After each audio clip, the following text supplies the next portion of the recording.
The Philippine Revolution was a time of great upheaval and transformation, led by brave individuals who fought tirelessly for the country's independence.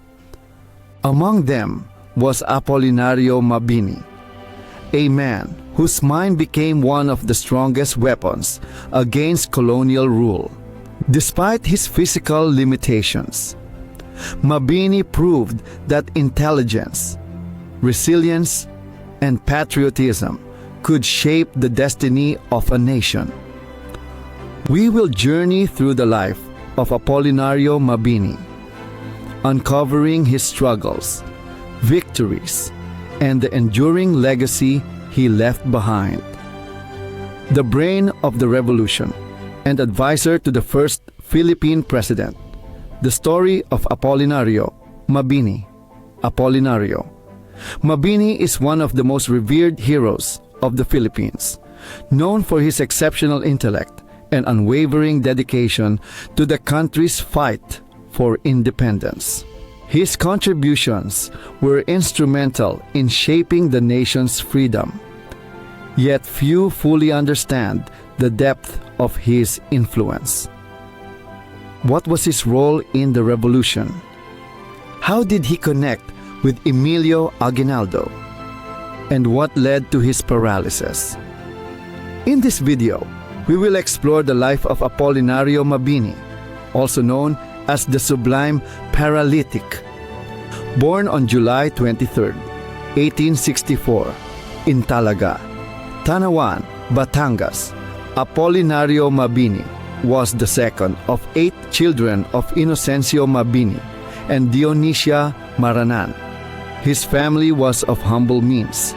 His father was a farmer and also the first cabeza de barangay of their village, while his mother sold coffee at the market. Mabini inherited his passion for learning from his grandfather, Juan Maranan, a local teacher. His mother had one dream for him: to become a priest. Due to financial struggles, his parents believed that priesthood was the most viable path for him. However, despite his love for his mother, Mabini realized that religious life was not his calling. He believed that serving others was not confined to wearing a priest's robe, but rather in taking direct action to help those in need. Unlike contemporaries like Dr. Jose Rizal and General Antonio Luna, who studied abroad, Mabini received his education entirely in the Philippines. During his elementary years, he was homeschooled by his grandfather before attending a school run by a priest, Valerio Malabanan. He later studied at Tanawan School, which had just been recognized as one of the best schools in the country due to recent academic reforms. After 3 years, he moved to Manila and enrolled at Colegio de San Juan de Letran. Financial difficulties forced him to return home, but he persevered and eventually completed his studies. While at the University of Santo Tomas, UST, he struggled to pay his examination fees. He had to work to afford his tuition, and it took him years to earn his Bachelor of Arts degree. In 1888, he pursued law at UST, finishing the course in 1894. Mabini's intelligence was unmatched. His professors and peers noted his extraordinary memory and dedication to learning.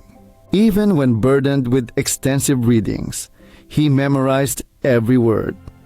His law professor, Father Raimundo Velasquez, was astounded by his exam responses, recognizing his sharp legal mind.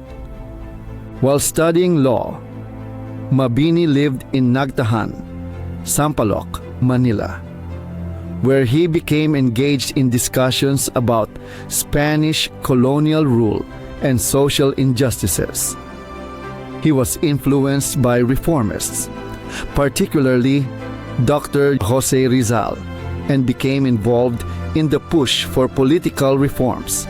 During this time, the liberal movement advocating for Filipino representation in the Spanish Parliament gained momentum. However, when their efforts failed, more radical factions emerged, including the revolutionary group Katipunan, led by Andres Bonifacio. Initially, Mabini was part of the reformist movement La Liga Filipina, founded by Rizal, which aimed for peaceful change. However, after Rizal's arrest and exile, the Liga split into two, the revolutionary Katipunan and Mabini's faction, Cuerpo de Compromisarios, which continued supporting reformists in Europe. In 1895, Mabini contracted polio, and by the following year, he became completely paralyzed. His condition saved his life.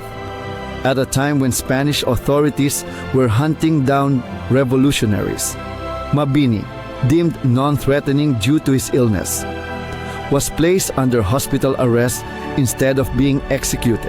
By 1898, the Spanish-American War had erupted. The United States promised to help the Filipinos gain independence. And upon Emilio Aguinaldo's return from exile, Filipinos joined the fight against Spain. Mabini, despite being bedridden, wrote political manifestos warning against American intervention, predicting that the U.S. might replace Spain as the new colonizers. His works caught Aguinaldo's attention, leading to their meeting on June 12, 1898, the day the Philippines declared its independence. Aguinaldo appointed Mabini as his chief advisor. One of Mabini's major contributions was convincing Aguinaldo to establish a revolutionary government rather than a dictatorship. This government aimed to ensure national interests were prioritized, emphasizing governance based on integrity and national dignity.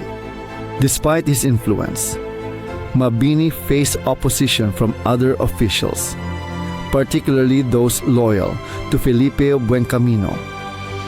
Mabini opposed the immediate drafting of a constitution, arguing that it would only serve elite interests rather than the revolution's cause. This stance earned him criticism and unfounded rumors that his paralysis was due to syphilis, not polio. By 1899, the Malolos Constitution was ratified, and Mabini was appointed Secretary of Foreign Affairs. However, his warnings about American intentions proved true, as tensions escalated into the Philippine-American War. He advocated for peace talks, seeking a ceasefire and armistice. But the U.S. rejected all negotiations. Disillusioned, Mabini resigned from his position and fully supported the resistance. In December 1899, he was captured and detained in Manila, but was soon released. However, after writing a scathing article condemning American rule, he was arrested again and exiled to Guam. Even in exile, he refused to pledge allegiance to the U.S. But as his health deteriorated, he was eventually forced to take an oath of allegiance to return home. In 1903, Mabini came back to the Philippines but succumbed to cholera shortly after, passing away on May 13th at the age of 38. Mabini was neither a soldier nor a novelist like Rizal. Yet his contributions to Philippine independence were profound. His writings laid the foundation for the first Philippine government, and he proved that disability is not a hindrance to making a difference. He remains one of the greatest minds of the revolution. His legacy continues to inspire generations of Filipinos. Schools, streets, and institutions have been named in his honor, ensuring that his contributions will never be forgotten. His life story reminds us that intelligence, integrity, and patriotism can shape a nation's destiny, and that true leadership comes not from physical strength, but from the power of thought and moral conviction. His final words before his passing reflected his deep love for his country. I have no regrets. I have done my duty to my country. Even in death, Apolinario Mabini remains an enduring symbol of wisdom, resilience, and national pride.